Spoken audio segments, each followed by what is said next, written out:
আসসালামু আলাইকুম সম্মানিত দর্শক। গোপালগঞ্জে ওয়ালারা চেয়েছিল যে দিনই মানে বাংলাদেশ স্বাধীন করে রাতেই হাসিনার হাতে তুলে দিবে। এই জন্য তারা 4-5 জন সেনাবাহিনীকে আহতও করেছিল, কিন্তু রাতে যেটা ঘটেছে সেটার জন্য গোপালগঞ্জে ওয়ালারা মোটেও প্রস্তুত ছিল না। চারদিক দিয়ে শুধু শোনা যাচ্ছিল ও মা, ও বাবা, ও দাদা, ও স্যার, আর করব না, আর করব না। তো দর্শক, সর্বপ্রথম আমরা রাতের কিছু ভিডিও দেখে আসি, চলুন।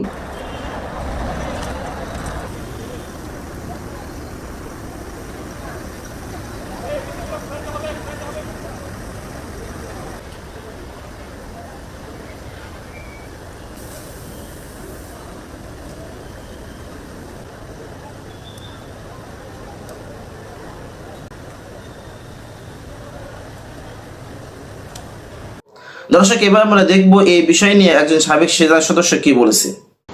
আমাদের সার্বভৌমত্ব রক্ষক সেনাবাহিনীর উপর আপনারা সবাই পরিকল্পিতভাবে অতর্কিত হামলা এবং সরকারি গাড়ি, সেনাবাহিনীর গাড়ি ভাঙচুর করেছেন, পুড়িয়ে ফেলেছেন। এটা খুবই অত্যন্ত জঘন্যতম কাজ হয়েছে। রাজনীতি থাকবে রাজনীতির জায়গায়, দেশ সেবা থাকবে দেশ সেবার জায়গায়। আপনারা কোনটা করলেন? আওয়ামী লীগের যে দুঃশাসন, আওয়ামী লীগের যে দুর্নীতি, মানুষ হত্যা পরিকল্পনা করা, এগুলোকে আপনারা সাপোর্ট দিয়ে গেলেন। শহীদের রক্তের সাথে বেমানি করে গোপালগঞ্জবাসী আপনারা একটা দলকে সাপোর্ট করলেন। ওনারা যদি সারা বাংলাদেশের কোটি কোটি মানুষও হত্যা করে, তবুও আপনারা শেখ হাসিনা রাজনীতি করবেন। এটা আপনারা কোন ধরনের ভদ্রতা, আবার কোন ধরনের দেশপ্রেম, এটা একটু বলবেন। গোপালগঞ্জ জেলা কিন্তু আমাদের বাংলাদেশের বাইরে না, বাংলাদেশের ভিতরে। আপনারা যে কাজগুলো করলেন, সারা বাংলাদেশের 63টা জেলায় এই আওয়ামী লীগ সরকারের বিপক্ষে তারা আওয়ামী লীগের রাজনীতি নিবন্ধন বাতিল করতে চায় এবং নিষিদ্ধ করতে চায়। সেখানে আপনারা যদি দেশপ্রেম থাকতো, তাহলে আপনারা অবশ্যই ছাত্রছাত্রীদের প্রতি সহানুভূতি দেখিয়ে সবার সাথে ঐক্যবদ্ধতা একত্রতা পুশ করে আপনারা সকলের সাথে মিলিত হতেন। কিন্তু আপনারা সেনাবাহিনীর গাড়িতে অগ্নিসংযোগ দিয়ে 63 জেলার মানুষের বিপরীত আপনারা চলে গেলেন। এখন যদি 63টা জেলা যদি আপনাদের বিরুদ্ধে যায়, গোপালগঞ্জ জেলা তার পুরাটা আপনারা নিয়ন্ত্রণ করতে পারবেন না। হয়তো ওনার শেখ হাসিনার যে আসনটা ছিল, সেই আসনটা নিয়ে হয়তো আপনারা একটা কিছু করতে চাচ্ছেন, লাঠি ছুটি নিয়ে যাচ্ছেন। এগুলোতে আপনারা কতক্ষণ টিকে থাকবেন একবার কি ভেবেছেন? এখন যদি সেনাবাহিনী তারা যদি নিজের জানমাল নিরাপত্তার জন্য, কারণ সেনাবাহিনীর উপর অতর্কিত হামলা হলে, এটা কিন্তু পুলিশ বাহিনী না, সেনাবাহিনীর উপর অতর্কিত হামলা হলে সরাসরি ফায়ার। আর সেনাবাহিনী কখনোই হাঁটুর নিচে করবে না, সরাসরি আপনার মাথায় বুকে গুলি করতে তারা পিছপা যাবে না। এই কথাটা আপনারা মনে রাখবেন, কারণ আমি বাংলাদেশ সেনাবাহিনীতে চাকরি করেছি, একটা রুল রেগুলেশন জানবেন। গুলির সামনে এত বাহাদুরি হয় না। আপনারা যদি এরকম 1 লক্ষ 2 লক্ষ লোক আগিয়ে আসেন একটা দলকে বাঁচানোর জন্য, এখানে 17-18 কোটি লোক, আপনারা একবার বুঝে দেখেন যে আপনারা কি করছেন। যেই বাংলাদেশটাকে তারা নৈরাজ্য বানাইছে, ভারতের দাবিদারি বানাইছে, রয়্যাল এজেন্ট এনে বাংলাদেশের শিক্ষিত যুবকদের চাকরি থেকে বঞ্চিত করে ভারতের লোকদেরকে চাকরি দিয়েছে, সেটাকে আপনারা সমর্থন দিয়েছেন শুধুমাত্র রাজনীতি থেকে ফায়দা নেওয়ার জন্য। যে আওয়ামী লীগ থাকলে আপনারা পেট ভরে খেতে পারবেন, দুর্নীতি করতে পারবেন, বিভিন্ন জায়গা থেকে আপনারা লুটপাট করতে পারবেন, বিভিন্ন সিন্ডিকেট তৈরি করতে পারবেন, বিভিন্ন আপনারা কন্ট্রাক্ট নিতে পারবেন, টাকা কামাই করতে পারবেন। এই জন্য কি দুনিয়াতে আসছেন? এতগুলো শহীদদের রক্ত ঝরে গেছে, এগুলোর প্রতি কি আপনাদের আত্মত্যাগ নাই? এদের দেশপ্রেমের প্রতি কি আপনাদের মায়া দয়া নাই? আপনারা আজকে সেনাবাহিনীর গাড়িতে গুলি করলেন, কালকে আপনারা রাস্তায় থাকতে পারবেন? সারা দেশের মানুষ আপনাদের বিপক্ষে চলে যাবে, তখন আপনারা কি করবেন? গণপিটুনি খেয়েও তো 2-4 20,000 50,000 লোক মারা যাবে। 30 লক্ষ লোক আমরা হারাই নাই যুদ্ধের সময় 30 লক্ষ লোক আমরা হারাই নাই। আরও যদি 2-3 লক্ষ লোক আমরা হারাই, বাংলাদেশের জন্য কি হবে? কিন্তু অন্যায়টা অন্যায়, আর যেটা আমাদের লিগেল সেটা আসলে যদি আপনারা লিগেল থাকতেন, তাহলে আপনাদের পক্ষে পুরো দেশ থাকতো। যেরকম ছাত্রছাত্রীদের পক্ষে পুরো দেশ দাঁড়িয়েছে, সমস্ত নির্বাচনের সমস্ত রাজনৈতিক দল দাঁড়িয়েছে। গোপালগঞ্জবাসীকে বলবো, শেখ হাসিনা রাজনীতি করবেন কেন? দেশের রাজনীতি করবেন। শেখ হাসিনা দুর্নীতি করেছে, তার সাজার জন্য আবদার করবেন, সে যে কোনো দলেরই হোক না কেন। আইন সবার জন্য সমান।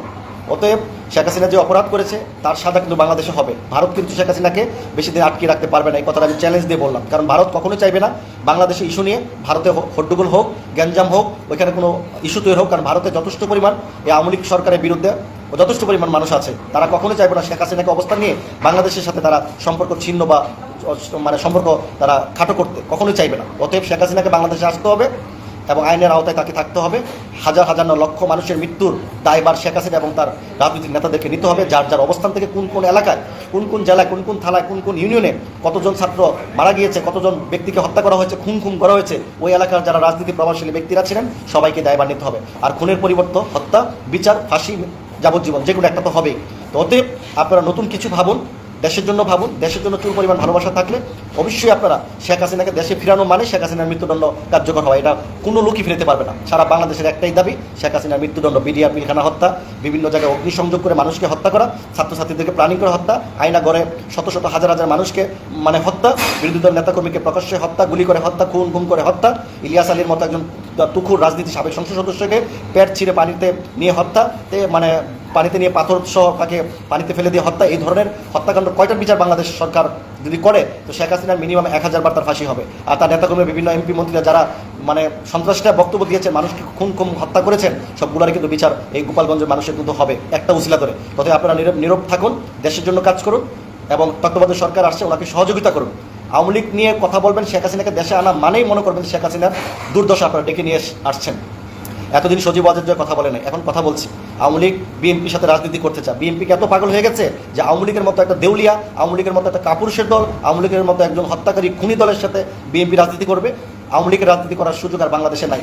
আপনার কাকে আপনারা রাজনীতি নেতা বানাচ্ছেন? শেখ হাসিনাকে, সজীব ওয়াজেদ জয়কে, যারা শুধু খালি অর্থ লুটপাট। এই পর্যন্ত বাংলাদেশে 16 বছরে প্রায় আপনার 16 লক্ষ কোটি টাকা রাষ্ট্রীয় সম্পদ তারা বিভিন্ন দেশে পাচার করেছে।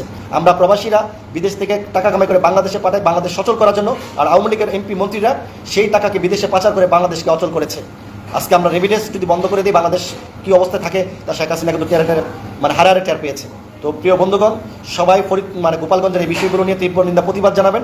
আর যদি সেনাবাহিনী যদি আপনাদের বিরুদ্ধে নামে, আপনারা যদি ক্ষয়ক্ষতি হন, তারপর আমরা সেনাবাহিনীর পক্ষে থাকবো, আপনাদের পক্ষে আমরা সাপোর্ট নিব না। যদি আর একটাবার আমাদের সামরিক বাহিনীর উপর এবং আমাদের দেশের সম্পদের উপর যদি আপনারা কোনো আক্রমণ করেন, তাহলে সেটার পরিমাণ ভালো হবে না। এই সম্পদ আমাদের সকলের, এটা কোনো গোপালগঞ্জ জেলার সম্পদ না যে আপনারা যা খুশি তা করবেন। আপনাদের নেত্রী পালিয়ে গেছে, এটার জন্য তাদের কাছে জবাব চান, কেন আপনাদেরকে ফেলে রেখে চলে গেছে। অথচ খালেদা জিয়া তো 3 বারে শাসন করেছিল, ওনাকে অস্তা করে ওনাকে ইস্তফা দিয়ে আওয়ামী লীগ সরকার দেশের বাইরে পাঠাতে চেয়েছিল, উনি তো যান নাই। উনি বলছে দেশের মানুষকে ফেলে, নিজের দলের মানুষকে ফেলে আমি কখনো বাংলাদেশে যাব না, এই বাংলাদেশই আমার শেষ ঠিকানা, এই বাংলাদেশে আমার সব কিছু, মরলে আমি বাংলাদেশেই মরবো, এই বাংলাদেশের বাইরে আমার কোনো ঠিকানা নেই। কিন্তু শেখ হাসিনার ঠিকানা কিন্তু আছে, সারা বিশ্বে কিন্তু তার ঠিকানা আছে, তার বাড়িঘর আছে, সম্পদ আছে, টাকা পয়সা আছে, আত্মগোপন করার জায়গা আছে। কিন্তু ডক্টর মোহাম্মদ ইউনূস সাহেব সমস্ত রাস্তা কিন্তু বন্ধ করে দিয়েছেন। কারণ বিশ্বের 7 নেতার মধ্যে এক নেতা ডক্টর ইউনূস মোহাম্মদ, তাকে পদ্মা সেতুতে 2 বার করে চুবাতে বলেছিলেন এই শেখ হাসিনা, এই ডাইনি সরকার। কত বড় একটা প্রধানমন্ত্রীর কাছ থেকে এই ধরনের বক্তব্য শুনবো? এগুলো পৃথিবীর মানুষ মানা যায় না, দেশের মানুষ মানবে? প্রধানমন্ত্রীর আচরণ সুলভ থাকবে, ভদ্র, নম্র, মুলায়ম এবং দেশপ্রেমিক কথাবার্তা, যুক্তির মাধ্যমে কথাবার্তা হবে। আজকে সেই সন্ত্রাসী ভাষা কোথায় গেল? আপনারা আমার কথায় রাগ করবেন না। আপনাদের জেলা আমাদের বাংলাদেশে নিয়ে গঠিত 64 জেলার মধ্যে একটি, অতএব আপনারা হাঙ্গামা করবেন না, কারণ আপনাদের নিজেরা বিপদ আপনারা নিজেরা ডেকে নিয়ে আসবেন না। সারা বাংলাদেশের মানুষ যখন আমরা সেনাবাহিনীর পক্ষে থাকবো, আর সেনাবাহিনী আপনাদেরকে ধুলার মতো উড়াইতে কয়েক মিনিট সময় লাগবে না, মনে রাখবেন। না আপনারা 1 লক্ষ লোক দাঁড়ালেন, 2 লক্ষ লোক দাঁড়ালেন, 18 কোটি মানুষের জন্য আপনারা কি কোনো কিছু? বাংলাদেশে যেখান থেকে ফু দিবে আপনারা উড়ে যাবেন। অতএব প্রতিহিংসা নয়, দেশকে ভালোবাসুন, দেশের জন্য কাজ করুন। নেত্রীর কথা ভুলে যান, নেত্রীকে আপনারা আনতে হবে না, নেত্রীকে ডক্টর ইউনূস সাহেব নিয়ে আসবেন। নেত্রী তো এখন বর্তমানে রোহিঙ্গা হয়ে ঘুরতেছেন, যেখানে বাংলাদেশের রোহিঙ্গা ইস্যু বানাতে গিয়ে নোবেল চাইছিলেন, নোবেল পুরস্কার, সেখানে দর্শক, এই সাবেক সেনা সদস্যের কথাগুলো আপনাদের কাছে কেমন লেগেছে অবশ্যই কমেন্ট বক্সে জানাবেন। আজকে ভিডিও এই পর্যন্ত। ভিডিওটি ভালো লাগলে লাইক দিবেন এবং বেশি বেশি শেয়ার করে অন্যকে দেখার সুযোগ করে দিবেন। আসসালামু আলাইকুম।